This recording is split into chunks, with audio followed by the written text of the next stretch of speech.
You guys hear me? Yes. There Yay. we go. I've been online, but can you see me? No, but I see Oh. your name. Oh, no, we're not going to get. Oh, yay. There we go. There's a I face. was counting on what new background you were going to show. Well, yeah, I gotta figure that one out. Brian, this would be a funny one. See what kind of. Yeah, I probably shouldn't use the. I gotta find one. Something that's quasi appropriate, but topical. Mental health awareness month. I'll stick to that one until I find something. Yes. Something better. Oh, Hey. nice. I try to keep it classy. Yes. Very nice. All right. I think we're live on YouTube. So May is Mental Health Awareness Month, and we are so very grateful for Deidre Rausch to join us today to help answer a few mental health questions that might come in today, but also just to give us some encouragement, some guidance as it relates to these unprecedented, aren't we all so tired of that word? I am. Yes. This new normal that we found ourselves in, and how we how we cope with the emotional side of that. I know for me, it's been really helpful to stick to some routines, to really, go to bed at the same time, wake up at the same time. I mean, I feel like I'm sort of in the second grade, but it helps me to really stay grounded in some sort of continuity that's reliable and helping to shape my day, even though my day doesn't look normal in a lot of ways. Mm-hmm. What about you, Josh? How are you staying sane? Or are you? Maybe I'm making an assumption. It's a day-by-day process. I will tell you that the opening up of the state's guidelines and following those guidelines have helped. Being able to see people in driveways and eventually get to restaurants, which I've done a couple times, and get to the occasional retail store. There is some sense of normalcy happening, but I miss the old days. Mm-hmm. Yeah. So Deidre, tell us a little bit about how you're helping families cope with some of the maybe some of the stressors that they're describing for you, maybe some of the new challenges that they haven't really had to explore before. Sure, and thank you so much for having me. I think, when we look at this pandemic, it has three traits of what can cause stress and anxiety to go off the rails. And that is, it's uncontrollable, unpredictable, and there's no endpoint in sight. And so I think, we do see an uptick of stress and anxiety, certainly some depression, definitely overwhelmedness when we think of, families who have school-age kids and also have the expectation from an employer that they'll still keep working. So that overwhelmedness of more tasks that historically were able to be done by, teachers. I'm very grateful that my kids have grown up because they would not be doing well with their instructor. And then I think the other thing, we're seeing at local and certainly it's more discussed nationally is that post-traumatic stress that frontline workers are experiencing. Unfortunately, suicide rates, which have already been rising over the past 20 years, are definitely a side effect of that.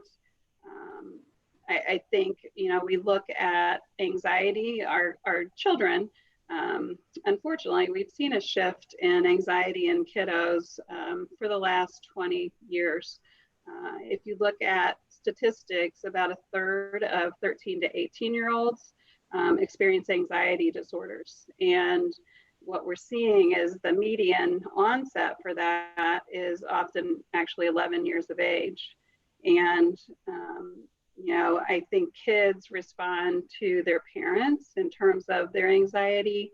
I think as a parent, we often want to tell them it's okay and help accommodate those fears, which may help in the short term, but doesn't allow the child to learn or the teenager to learn how to soothe their own anxieties later. Definitely, and actually timely this morning on the Today Show, they were talking about a recent study. Now, granted, it was by Express Scripts, but where since February, definitely during March, there's been a 56% uptick in anxiety medication prescriptions, an 18% uptick in antidepressants, and also sleep agents. And so, as you discussed, Emily, routine is really critical because the day-to-day order that we thought we had in the world was kind of imploded when the social distancing and COVID hit. So I think, when you look at some survival tips for relationships, definitely having boundaries, because we went from a partner that goes away, hopefully, or we go away for our work day and then we come back home. Now there's very little definition between work and home time.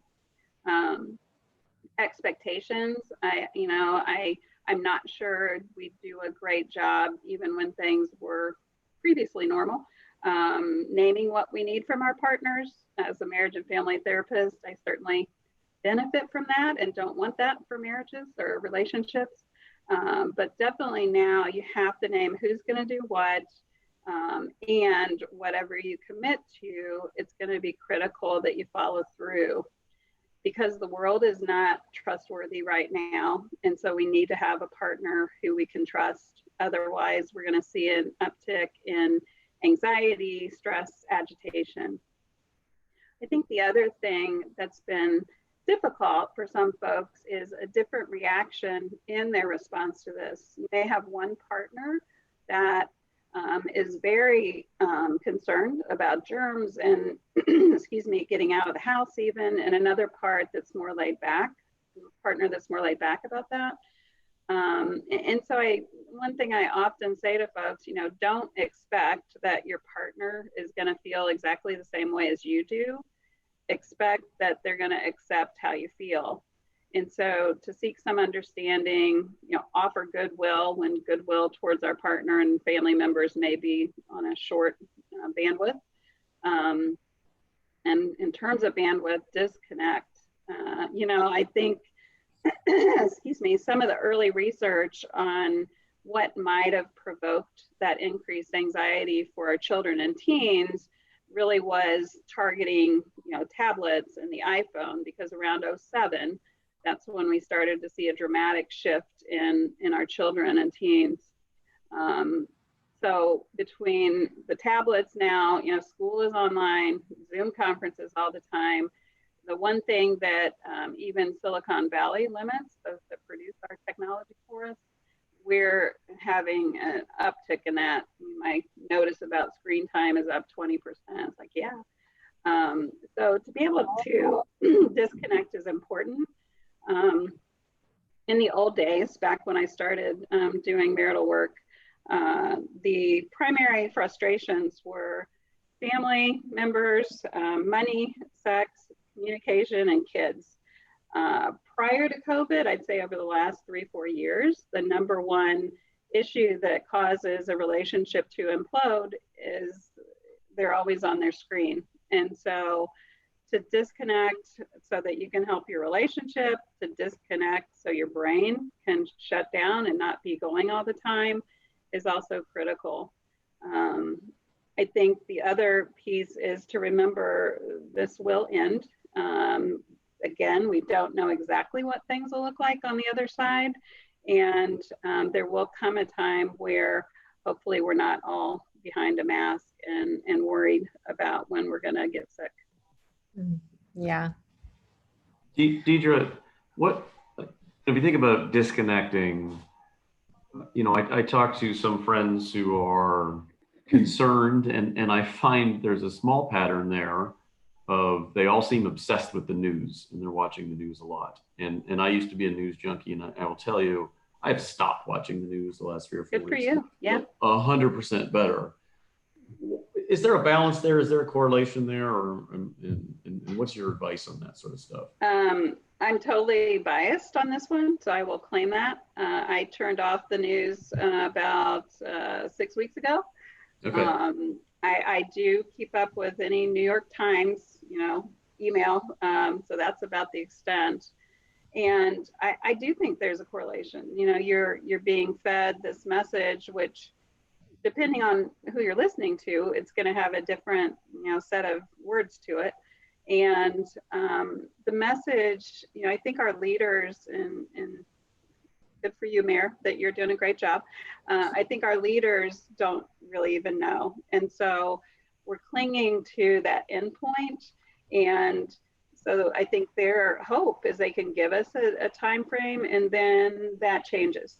So, as we didn't open in Easter, as our president thought we might, then we didn't open, for schools to go back. And so it's that hope deferred and grief that keeps coming, because that enforces less trust, I think, that anyone knows, even the experts. And as I already said, that message, going hours a day isn't good for your mental health. Often one of the other things I will do, and this was pre-COVID, I'll encourage folks to get off social media, which is kind of curious since we're here on YouTube. So much of that is you don't need all of that. It's like never turning your computer off to reboot. I'm finding folks that are spending more time outside, whether it's in their own yard or appropriately walking in the park, they're doing a lot better. Our kiddos that are coming for therapy, and it's adventure therapy instead of in this, four-walled room, they're doing much better than our folks that are on telehealth. Even my therapists that are in person appropriately, again, they're doing better than my therapists that are providing telehealth. So I do think there's a correlation. I think some would argue that, and just anecdotally, I see folks that aren't watching all of that information doing much better than those that are. Yeah, I started reading the news about 10 years ago. Watching it seems like it is just meant to make you feel a lot of things rather than know a lot of things. And I'm really way more interested in learning something than getting riled up. Yes, good way to put it. So one of the questions we did have that and invite all of us to kind of weigh in on this is a parent asked, how do I help my 8-year-old not worry about playing with his or her friends? And that's tricky because we're still in this sort of space of, okay, it's okay to be out and about and do things, but we still need to be social distancing, and we should be wearing masks, and those things don't necessarily lend itself to 8-year-old interactive activities. And I think it's, it is that cost benefit between, the risk of the virus and the risk of social isolation. Kids, they're grieving the fact that they're not in school. I have a daughter-in-law to be who's a 6th grade teacher in Zionsville, and the kids were just hungry for Zoom time and sad that they can't be with her and their classmates. And so it's, I think it's hard because our assumptions early on are that kids are not at risk for the dire consequences.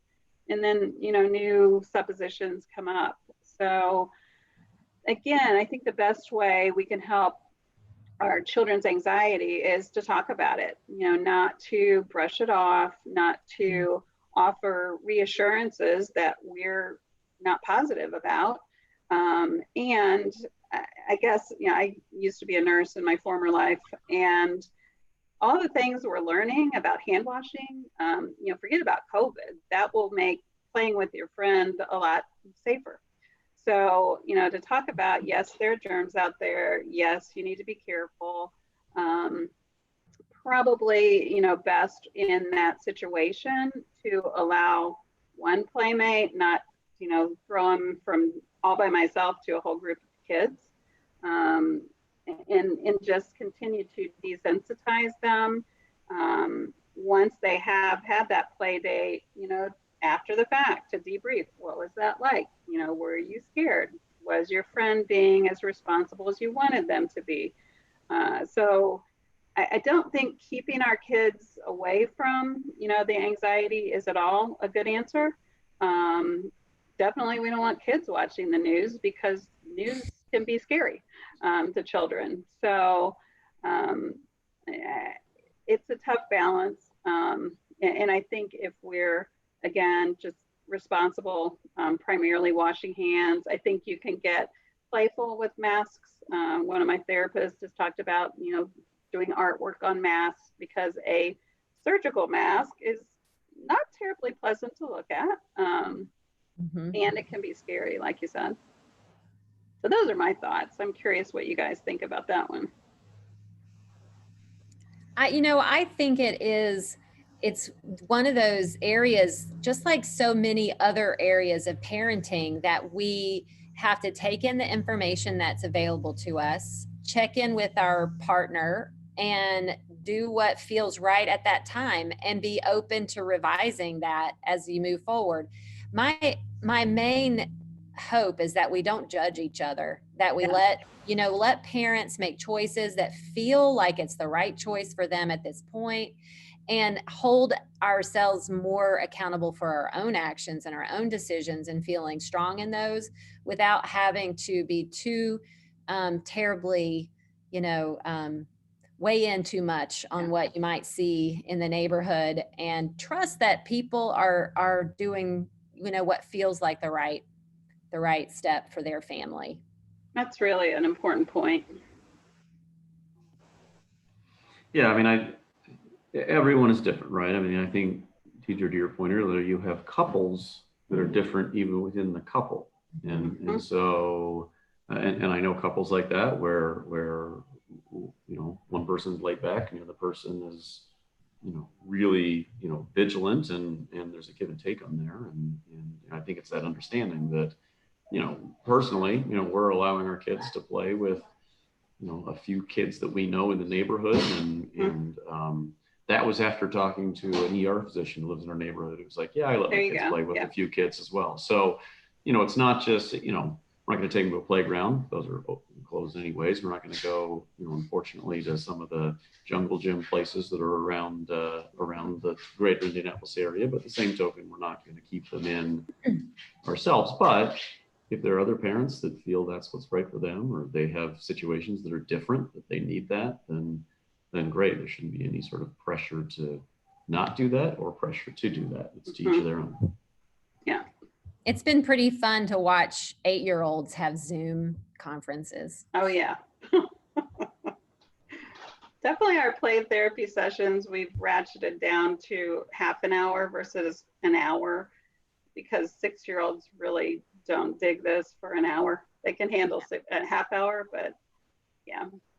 And some of them are more articulate, making it work than I certainly am. So I have trouble sitting through an hour of the same thing, both in person and via Zoom. I can do the in person, the Zoom, not so much.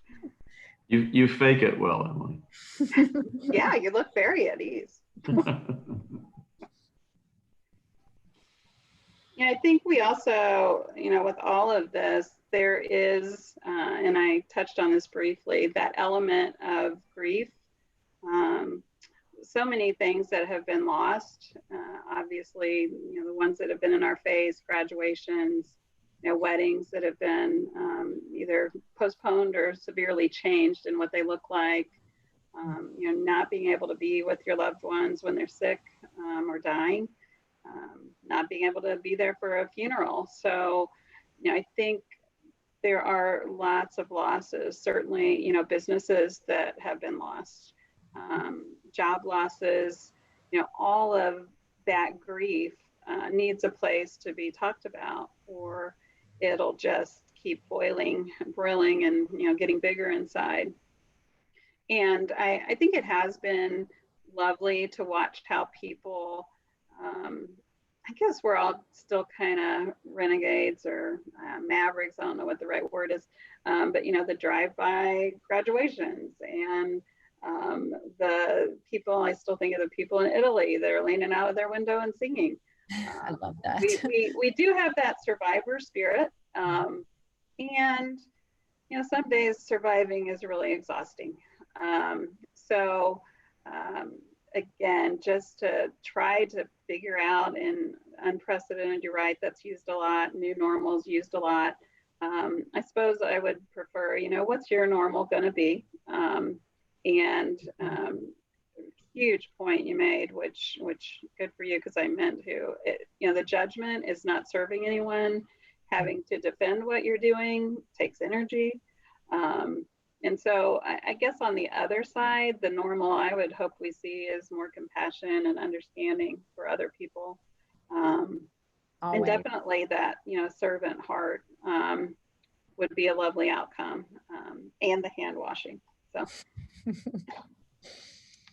Deidre, as you think about people that have anxiety in this time, and it's certainly understandable, at what point, especially with kids or really with anyone, does it go from, having that conversation at home to, maybe having a conversation that's a little more professionally driven, so that that anxiety doesn't turn into overwhelmingness or a full-time phobia or other mental health challenges that can come from that? It's okay to be anxious now, but I fear for anxiety now that just sort of never goes away. You think about the question the mayor asked about the child that is nervous about playing with his peers, and that's okay now, but you would hate to see that 6 months from now if things have sort of opened up, but that person's developed sort of an inherent fear of others because of the situation today. Right. Great question. And as with many, it really depends. I definitely think if you see that sustained anxiety, especially as things start to look more like they used to, a great measure with kiddos, and now all of those that have been e-learning are singing praises that school is out. But a great measure when they're in schools, if you see a change in grades, certainly if you see a change in sleeping patterns, those are times where I would encourage parents to seek out a mental health person. I know that, our goal is to get people in and out. And so if we meet with a family or a child and it feels like, this feels within the realm of quote normal, I think just as a parent to have that affirmation helps. Anxiety is actually a pretty easily treated issue.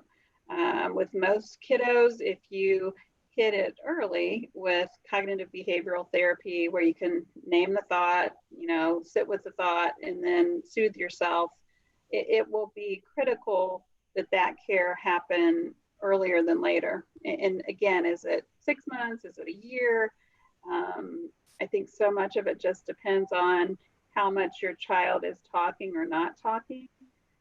But kiddos that are talking about their anxiety are often much less in need of a therapist than those that aren't. So that's kind of a ambiguous answer to your question. And I tend to err on, if you're not sure, ask a professional.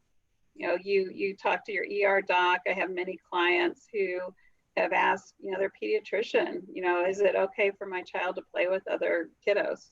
Which I think is when you're asking the professional, they have to be really careful, unfortunately, because of liability issues. And again, we're looking for reassurance. And I think the more we're talking about it, the more kids are talking about it, the better off they're going to be in the long term. So I think there's another category of us who are wrestling with decision making right around this time, and that's business owners. I'm an executive of an organization that is housed in a multitude of different places, and some of them have been full force operation with human beings and activity every day since before this happened and throughout it.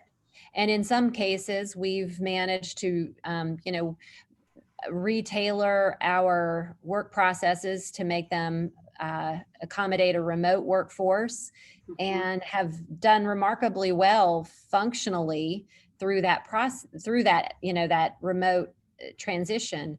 But as we start to work towards opening up our town facilities again, bringing people back into the office again, there's a weight on those of us who are making those decisions to be careful, thoughtful, transparent, flexible throughout all of that. And so there's, that can be a little bit tricky too, because, you may have someone at home who's not on board with some of your decisions.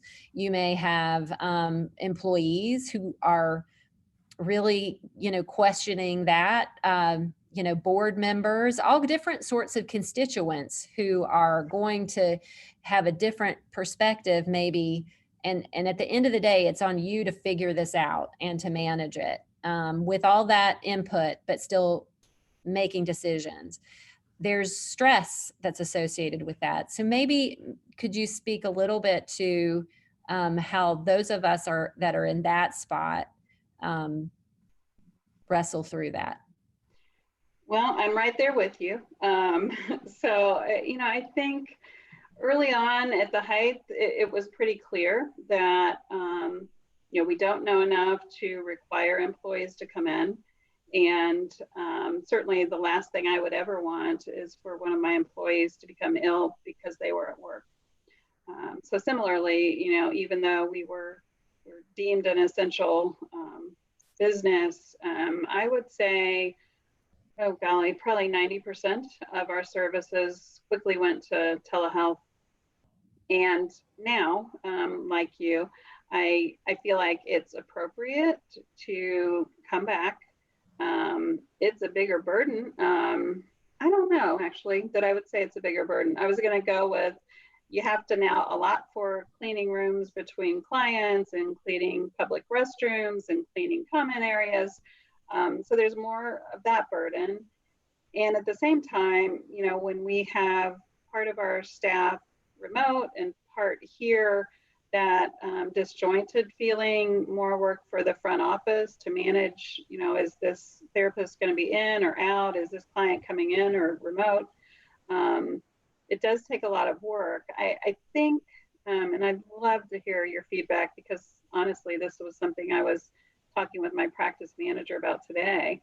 At some point, I think as the leader, we do need to say, the expectation is that you come back in office by, what's the date?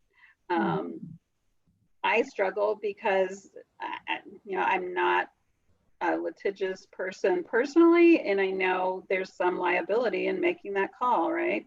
Yeah. So I have zero desire to have my employees sign a waiver that if they get sick, they won't sue me. That doesn't really count anyway. Right. And, I think the best way, at least what I've done, doesn't make it the best way. What's helped me is just to be very transparent in conversations with employees, to give them some space to try to reaccommodate to being in the office. We have masks if our employees want to wear those. We've done the plexiglass, which all of that's good. And much like the news, it means COVID's literally always in our face. So true. So I think we're in a place where we've never had to be before. Unlike I don't know. I know there's been comparisons to 9/11. How long did it take people to travel again and TSA to feel different again? We just don't know, and we don't do a good job typically. Those of us that own businesses not knowing. And that's a good illustration, thinking about all the public process changes that went into effect after 9/11. I mean, it's a pain to fly, and it used to be super easy. And I hate the thought of thinking that we're going to be conducting business through plexiglass for decades. Like, that sucks to think about. Yeah. But I mean, we really do not know exactly what, all we know is what we know today to help keep our employees safe, and implementing those steps and continuing to get the job done. How about you, Josh? You're also a business owner that's grappling with this. Well, I was not anymore, but no, I mean, I think from a company perspective, I think we're going to stay home right now through the end of July, but maybe through the end of the summer. And that's less related to employees' health, although that's certainly top of mind, but also with so many camps and summer programs and stuff being canceled, it's almost kind of a pragmatic childcare approach. But we're also in a situation in an industry that allows us to work from home, and it's pretty much easy to do. So we're a member of TechPoint, the Central Indiana Technology Coalition. So we've been working with them in a larger group to help identify kind of back to work, like rules and setups, and how do you do it? And there's all sorts of different things to think through, and how do you make sure people feel safe? There's also technology coming out now. They seem really annoying, but there's these little watches you can wear or badges you can wear that if you get within 6 feet of someone, they go off, and so you know they stay far enough away. Oh yeah. Let's get the sixth grader that device. Yeah, exactly. They'd always be going off. Not bad for kids in puberty, though. That's a thought. Oh, gracious. No, that's So I mean, there's a lot going on. I mean, it's an anxious employee is not a productive employee, and you want to make sure that you aren't having anxiety as an excuse for someone that just doesn't want to come into work. Exactly. Right? There's that. Being able to put so it's it's always a moving thing. It's unique per company. It's almost unique per employee. Some people like working from home. They don't have a 30-minute commute. Other people, like myself, like being in the office because of the random conversations you have, and that can lead to problem solving. And so, I think there will be long-term macroeconomic trends that come out of this that no one really can foresee, and that's something that's sort of much like the news and much like leaders, we just don't know, right? It's just you've got to stay vigilant and you've got to stay flexible to the extent that that's possible. Yeah, amen. I know. I think the one point maybe, and I may be giving this too much credit, where things will allow themselves to be more normal is when a reliable vaccine comes out. Yeah. And I certainly don't want to imagine we're going to be suspended for 1 to 2 years. Right. And that's where I guess if I had, been around when pre-polio vaccine, I might have a few more tools to know how to navigate this.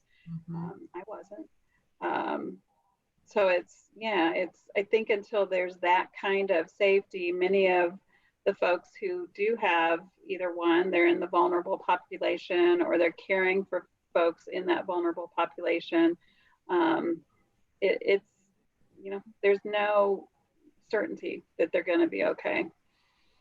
Well, it sounds like for business owners and for parents, the advice still sort of stands. You just do the best you can with the information you have and try not to judge yourself too harshly or others. Right. Yeah. Absolutely. And I think as businesses, the one thing we did do is we did start, as much as I don't really like Zoom calls, we instituted a weekly Zoom call with staff so that we could stay connected. Your comment, Josh, about the random conversations, it wasn't always much of substance other than, what are you doing to stay, okay during this time? And hey, guys, there's your kid in the background. That's cool. So I think it does require more reaching out versus less, because you can quickly become siloed. and whether that's at the workplace or with family. Thankfully, my 84-year-old mom now knows how to use FaceTime. So, ways just to connect however you can are more important than ever, and counter to the demand or the rule not to connect. So, yeah. Makes sense. Well, Deidre, thank you so much for your time today. I think we've got maybe a couple of other non-mental health, or maybe they're all mental health related. They're all mental health. They're all, yes, but a couple of other things we might cover. But just really are very, very grateful for your time in sharing the advice, the ideas, and just helping to reorient all of us around the fact that our mental health is vital and we need to take care of it and spend some time being conscious of that. Absolutely. And again, thank you so much for having me. That's our pleasure. It's been fun. Yep. Hang in there. Yeah, thanks. Appreciate it. Mayor, I had a question that popped up to me a couple days ago. They wanted to know why the heck you're moving the farmers market out of downtown Zionsville. What are you doing? I know. It is, the mayor did not move the farmer's market out of downtown. I didn't think so. I know. But it is one of those situations where I will admit to being an action-oriented person. And so when someone comes to me with a problem, I am going to work hard to see if we can't find a solution. And when that solution is arrived at, I'm going to be like, let's do it. And that is precisely what happened with regard to the farmers market. And I think 2 weeks ago, it's when we revealed the big reveal that the market was moving to the town hall parking lot. And essentially, we had two confounding issues that the farmers market was struggling with this season. One, having a new layout for the farmers market that takes into account social distancing needs and hand washing stations and all the other kinds of components that were going to be integral to a safe farmers market environment this year. Trying to figure that out with the space they had available, plus the fact that we are taking the PNC Bank building down. That is a project that we have underway this summer and are working to get the bids we need to do that demolition. So that was going to complicate what options we had in that space to broaden it. And what has been very important for the nonprofit organization that manages the farmers market. It's not something we manage, it's not something we control, but that team, when they came to us, we said, well, the Lions Club might be a really good spot. It's right there. We can facilitate a conversation. We'd be happy to host you in town hall parking lot. We can work something out there. And other ideas that you might have. If we can help be a resource to you, we are here to help.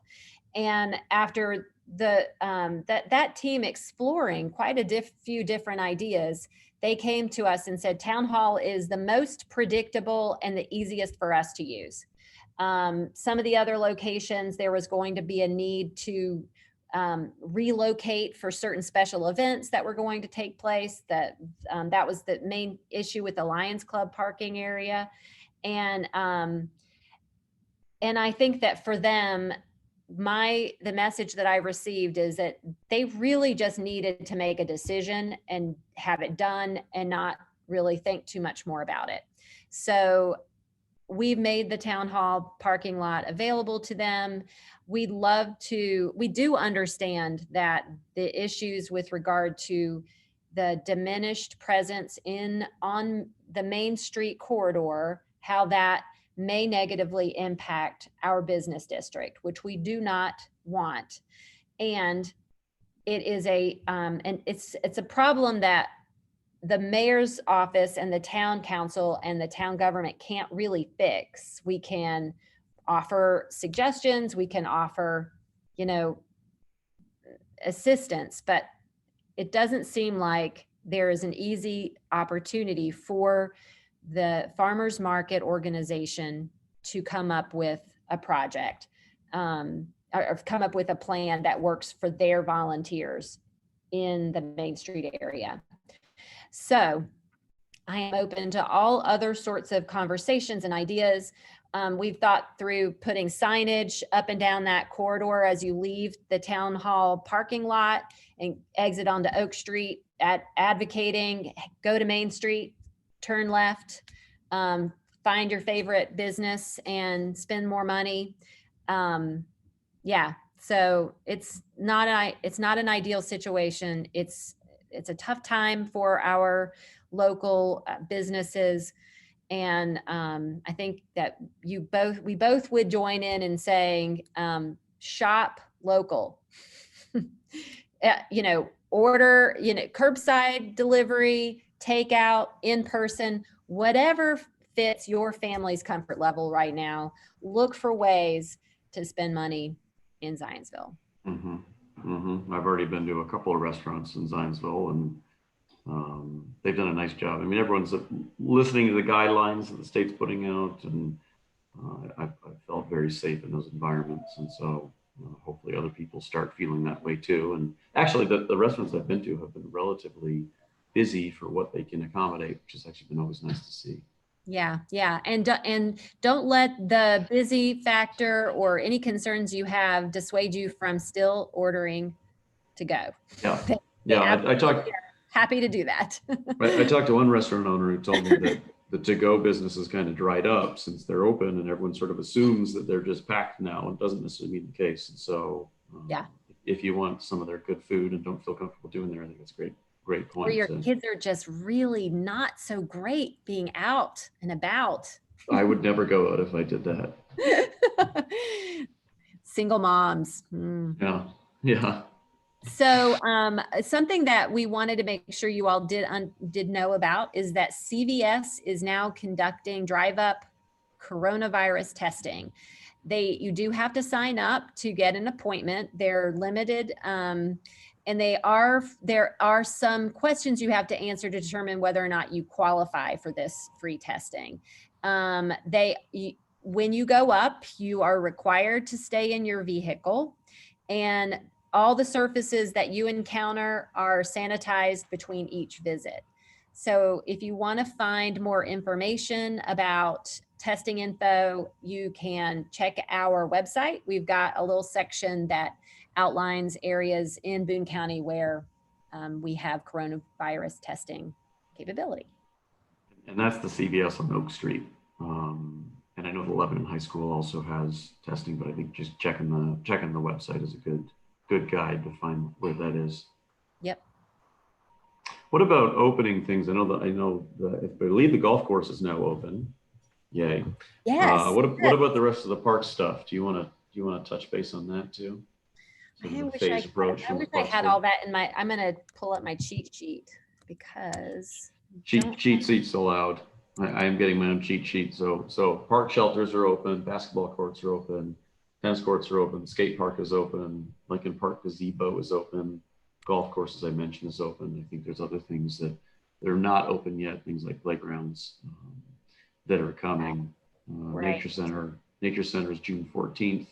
Summer camps are on June 14th. Oh, Amanda's just feeding me all this information. It's great. Splash Pad is on July 4th. Yep.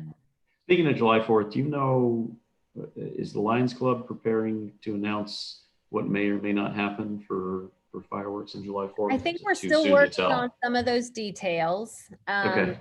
Where the idea of, I think that typically the fireworks brings out thousands of people. 8,000 people on average attend our fireworks. So that does exceed the governor's guidance. So a little bit. We are working with the Lions Club to come up with some alternatives so that we do have a fireworks celebration, but in an area that's not drawing people out to one location in that sort of fashion.